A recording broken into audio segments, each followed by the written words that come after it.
There is a tiny island in Japan called Okinawa. And on this island, something strange happens. People don't die on schedule. They live to 90. To 100. To 102. And they're not lying in hospital beds. They're fishing. They're gardening. They're laughing with their friends over green tea and sweet potatoes. Scientists call Okinawa a blue zone, one of 5 places on Earth where people live the longest, healthiest lives. Researchers have studied their diet, their genes, their environment. But when you actually sit down with these elders and ask them face to face, why are you still here? What gets you up every morning? They don't talk about their diet. They don't mention their genes.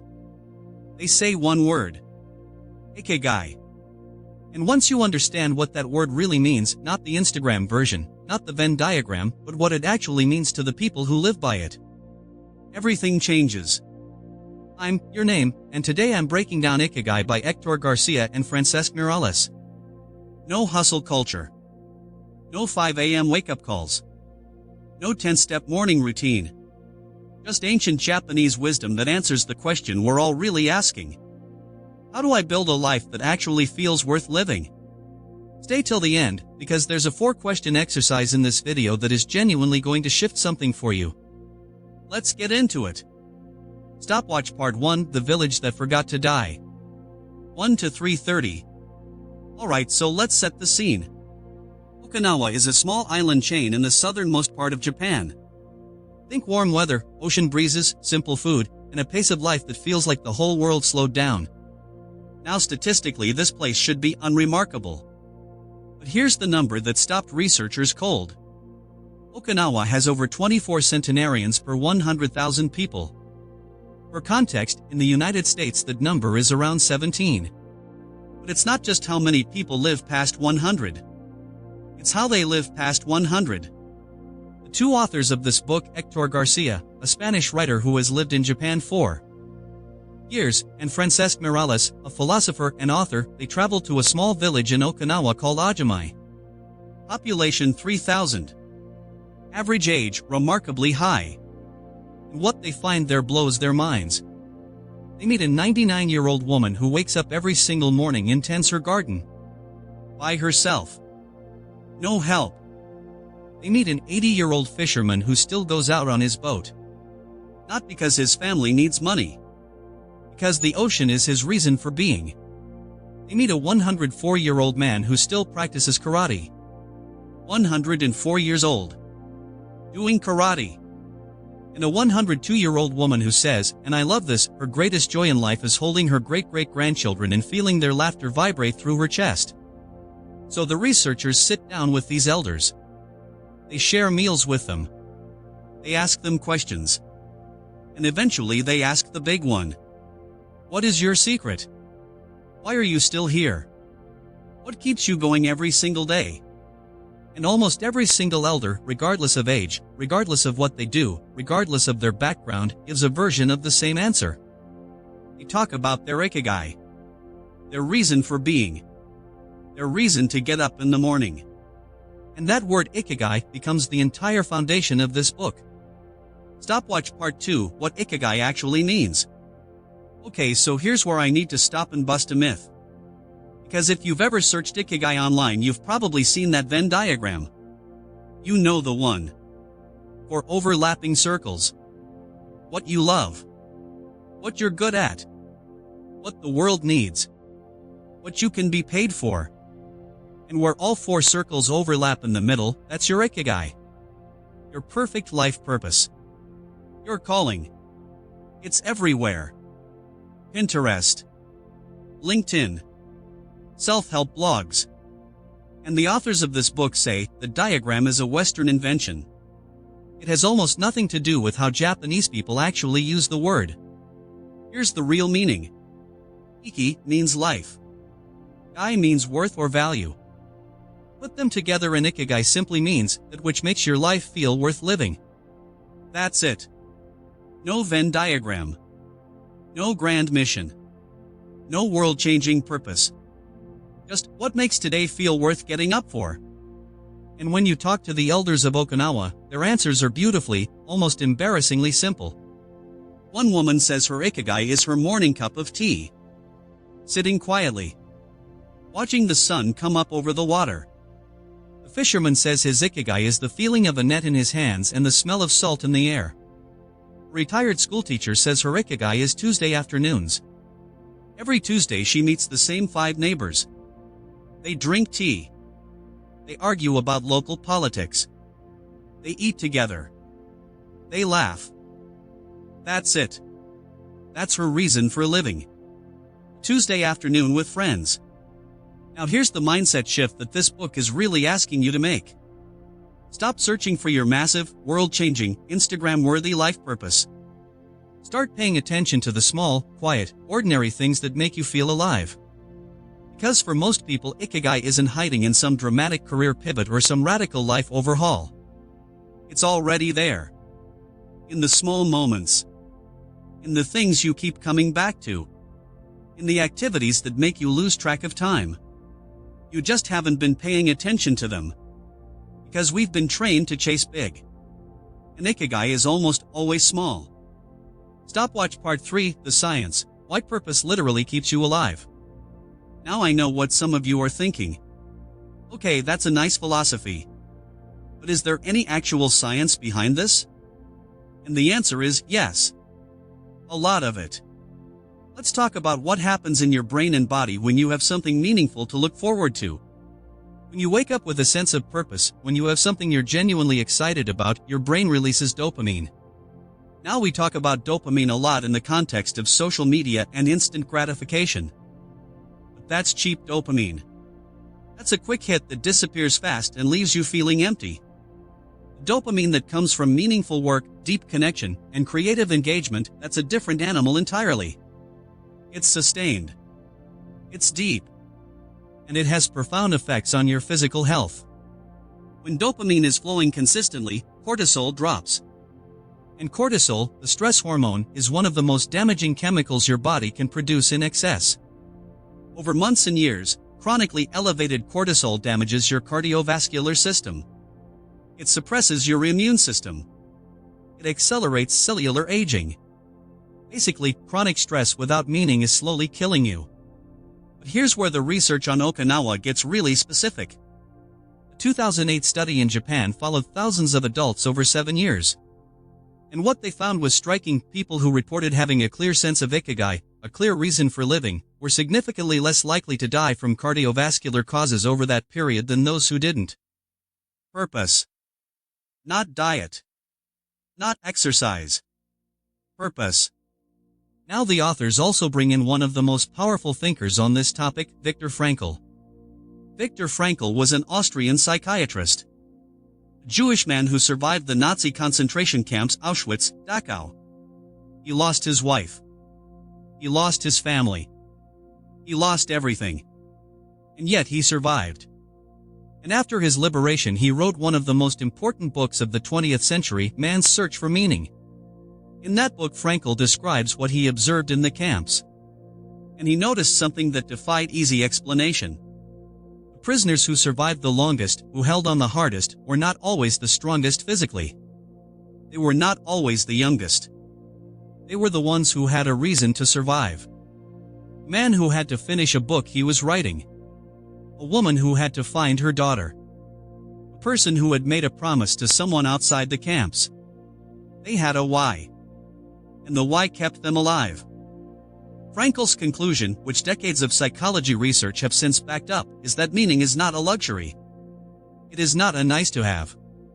Meaning is a biological necessity. We are wired to need it. And when we don't have it, we deteriorate. Physically. Psychologically. At a cellular level. That's what Ikigai gives you. Not just happiness. Not just fulfillment. A reason to keep living.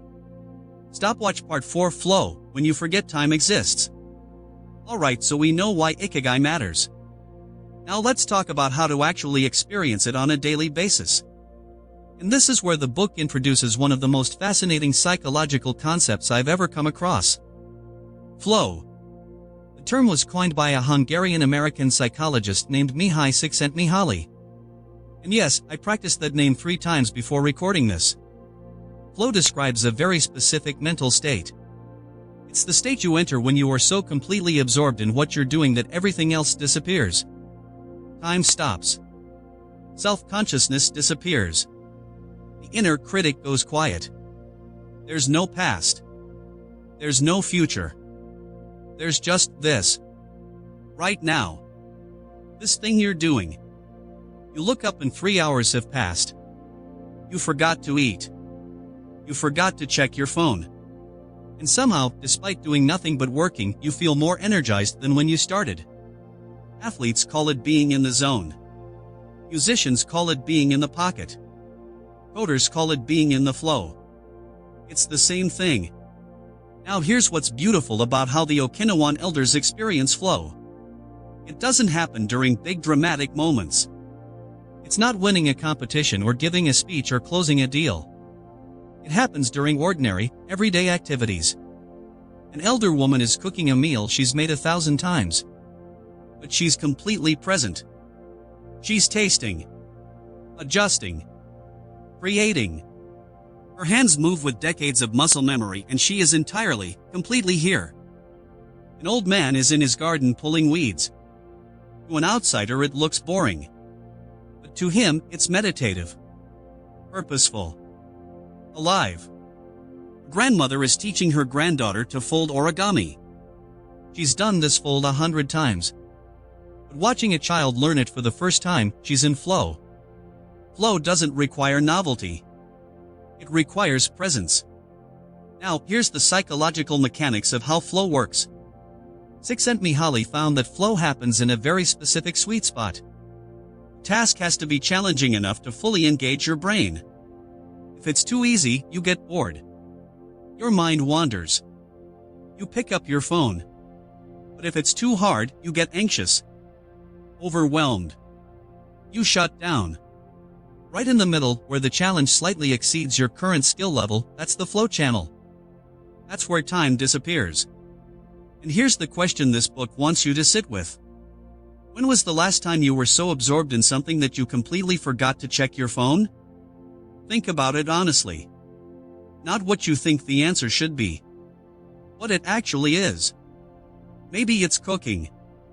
Maybe it's drawing. Maybe it's writing. Maybe it's playing a sport. Maybe it's building something with your hands. Maybe it's a conversation with someone who really gets you. Whatever your answer is, that is a clue. That is a thread.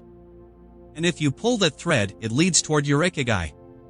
Stopwatch Part 5, the 10 rules the elders live by. Okay, this is the section. Grab a pen. 4. After spending time with the elders of Okinawa, after all the interviews and meals and conversations, the authors distilled everything they learned into 10 principles. These aren't rules from a productivity guru. These aren't habits from a morning routine YouTube video. These are things that real 100-year-old human beings actually do. Every day. Without thinking about it. Because these things are just how they live. Let's go through them. Rule 1, stay active. Don't retire. Now. This doesn't mean work until you die. It means don't stop doing things that matter to you. The moment you stop moving, stop creating, stop contributing to something outside yourself, you begin to fade. The elders of Okinawa don't retire in the Western sense. They don't reach 65 and suddenly stop. They just keep doing in smaller ways, at slower paces, but they keep doing. The fisherman fishes fewer hours. But he still fishes. The gardener tends a smaller garden. But she still gardens. The teacher stops teaching at school. But she still teaches her grandchildren. Keep a reason to show up somewhere. Keep a thing that needs you. Rule 2, take it slow. There is an Okinawan saying that I think about constantly. Only sick people hurry. Let that land for a second. Only sick people hurry. In Western culture, especially in America, busyness is a badge of honor. Being slammed, being overwhelmed, having no time, these are status symbols. They signal that you're important. That you matter. But in Okinawa, rushing signals the opposite. It signals scarcity. That you don't have enough life left to take your time. The elders walk slowly. They eat slowly. They talk slowly. And somehow, they get more done, feel less stressed, and live twice as long as the people racing past them. Slow down. Not as a technique. As a philosophy. Rule 3, don't eat until you're full. This one is backed by decades of hard science. Okinawans practice something called hara hachibu. It's a Confucian teaching that says eat until you are 80% full. Then stop. Not stuffed. Not satisfied. 80%. And here's why this matters biologically. Caloric restriction, consistently eating slightly less than your body could handle, is one of the most reliably proven interventions for extending lifespan in living organisms. The research goes back decades. But beyond the science, hara hachibu is a mindfulness practice.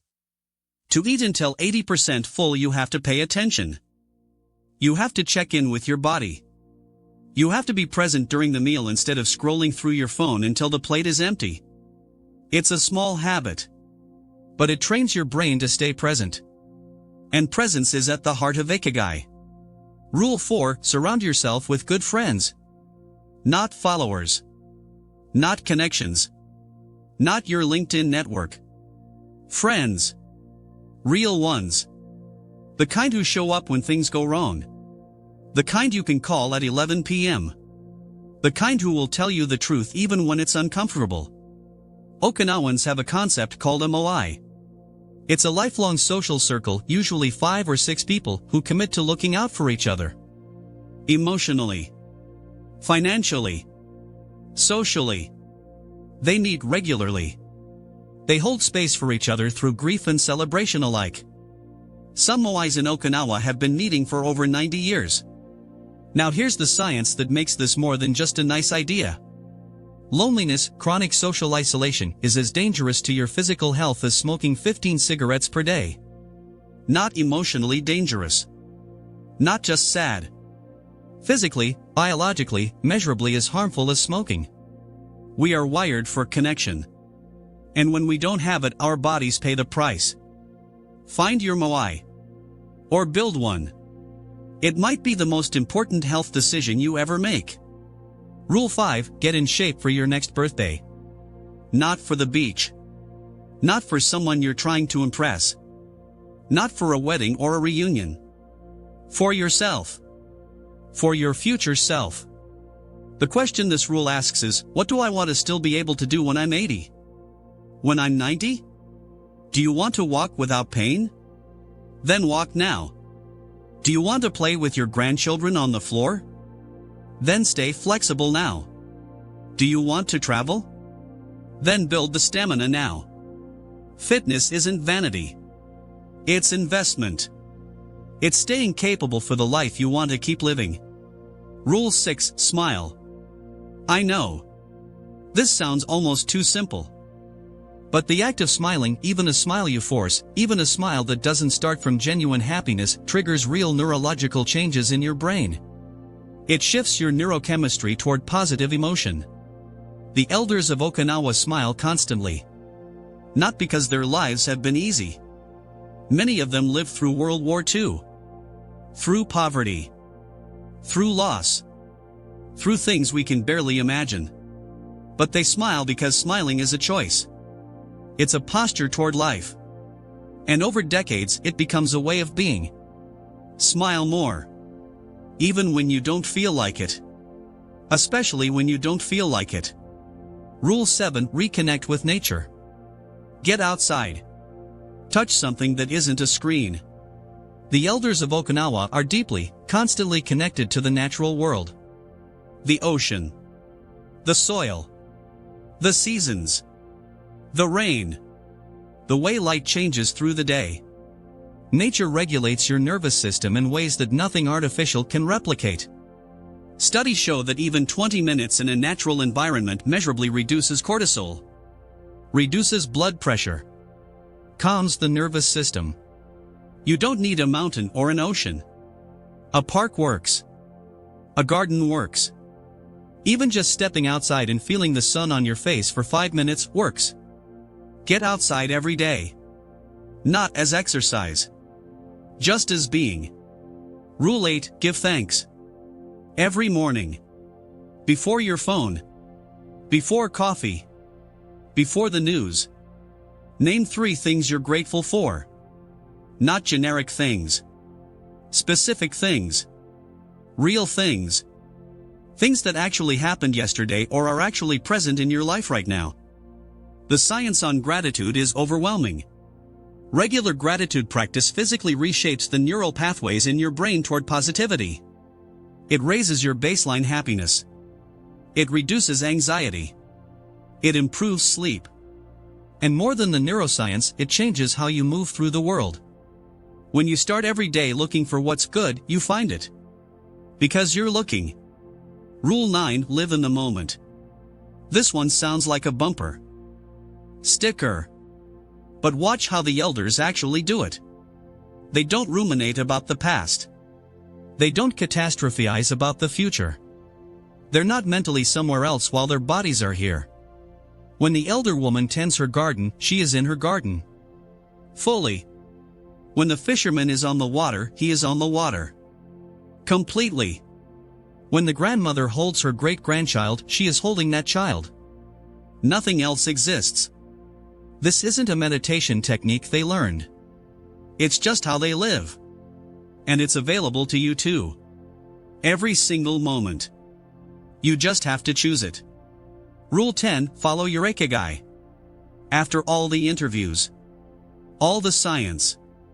All the philosophy. This is where everything lands.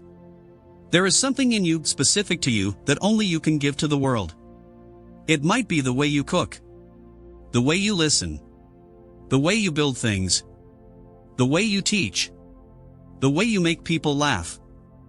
The way you solve problems. It doesn't have to change humanity. It doesn't have to make you rich. It doesn't have to look good on paper. But following it, giving yourself permission to do it fully and without apology, is the difference between a life that feels full and a life that just passes. Follow your Ikigai. Stopwatch Part 6, Wabi Sabi, Perfection is the Enemy of Ikigai. Alright, I want to talk about one more concept from this book before we get to the exercise. And this is one that most summaries skip. But I think it might be the most important idea in the whole book for a Western audience. It's called Wabi Sabi. Wabi Sabi is a Japanese aesthetic philosophy, and at its core it means this. There is profound beauty in imperfection. In incompleteness. In things that are worn, cracked, faded, and imperfect precisely because they've been lived in. The cracked teacup that's been repaired with gold, more beautiful than a perfect one. The faded photograph, more precious than a digital copy. The lopsided handmade bowl, more meaningful than the factory perfect one. Now why does this matter for Ikigai? Because the single biggest obstacle between most people and their Ikigai, especially in America, is perfectionism. We don't start the thing because we're afraid to do it badly. We don't commit to the path because we might pick the wrong one. We don't write the book because it might not be good enough. We don't start the business because it might fail. We don't show up as ourselves because we might not be impressive enough. And so we wait. For the right time. For the right skills. For the right circumstances. For the version of ourselves that's ready. And we wait. And we wait. And we wait. Wabi Sabi says, stop. An imperfect thing done is infinitely more beautiful than a perfect thing unimagined. The Japanese ramen master who spends 40 years perfecting one bowl of noodles, he didn't start with a perfect bowl. He started with a terrible bowl. And he showed up every day for 40 years. That's his Ikigai. And he found it not by waiting until he was ready, but by starting before he was. Your Ikigai doesn't need to be perfect. Your version of a meaningful life doesn't need to look like anyone else's. You don't need more credentials, more clarity, or more confidence. You just need to start. Imperfectly. Messily. Incompletely. Start anyway. Stopwatch the 4-question exercise. Okay. Grab a pen. Seriously, pause the video, grab a pen and something to write on. This exercise is from the book and it's simple, but if you actually do it honestly, it works. Answer these 4 questions. Write them down. Don't just think them, write them. Question 1, what do I love doing? Not what you think you should love. Not what looks good. What do you actually love? What activities make you feel alive? What would you do even if nobody was watching and nobody was paying you? Question 2, what am I good at? And here's the important part, don't filter this for impressiveness. Don't only write thing. That sound like skills on a resume. Include the small things. The ordinary things. Maybe you're great at making people feel heard. Maybe you're amazing at organizing chaotic spaces. Maybe you have a gift for explaining complicated things simply. Write it all down. Question 3, what does the world or my community need from me? What problems do the people around you have that you naturally find yourself helping with? What do people come to you for? What gap do you see in your community or industry that bothers you enough to want to fix it? Question 4, what could I, eventually, be paid for? Not necessarily right now. Not necessarily a salary. But what is there in your answers to the first 3 questions that has some economic potential? Even a small one. Now look at your 4 answers. Where do they touch? Not perfectly overlap. Just touch. Just brush against each other, that intersection, however small, however imprecise, that's the direction of your Ikigai. Pick one tiny thing from that intersection. One small action. One small experiment. And do it this week. Not to start a business. Not to build a personal brand. Not to optimize anything. Just to feel what it's like for 1 hour, one afternoon, one Tuesday evening, to live more aligned with who you actually are. That's it. That's the whole exercise. But do it. Write it down. Because an insight you don't act on is just entertainment. Stopwatch final thoughts. I want to leave you with one image from this book that I keep coming back to. There's a moment where one of the researchers is sitting with a group of Okinawan elders. They've finished a meal together. Someone has brought out tea. And these men and women, the youngest of whom is in their late 80s, are laughing. Not politely laughing. Really laughing. About something someone said. About a memory. About life. And the researcher looks around the table and thinks, these people have lived through war, through poverty, through loss, through everything. And they are laughing like people who have nowhere else they'd rather be. That's Ikigai. Not a perfect life. Not a pain-free life. Not a life that went according to plan. A life where you know why you're here. Where you have people to share it with. Where the small daily things, the tea, the garden, the Tuesday afternoon with friends, are enough. More than enough. The elders of Okinawa aren't waiting for retirement to start living. They're not waiting for the perfect moment. They're not waiting to feel ready. They wake up. They make tea. They do their one small meaningful thing. And somehow, inexplicably, beautifully, they're still here at 102. Ikigai isn't a destination. It's a daily practice. It's asking every morning, why am I showing up today? And finding, even in the smallest answer, a reason to be fully alive. If this video shifted something for you, hit that like button. It genuinely helps this channel more than you know. Subscribe if you want more book summaries like this. I drop a new one every week. And drop in the comments right now, what is one small thing, however ordinary, that makes you feel alive? I read every single comment. Every one. I'll see you in the next one.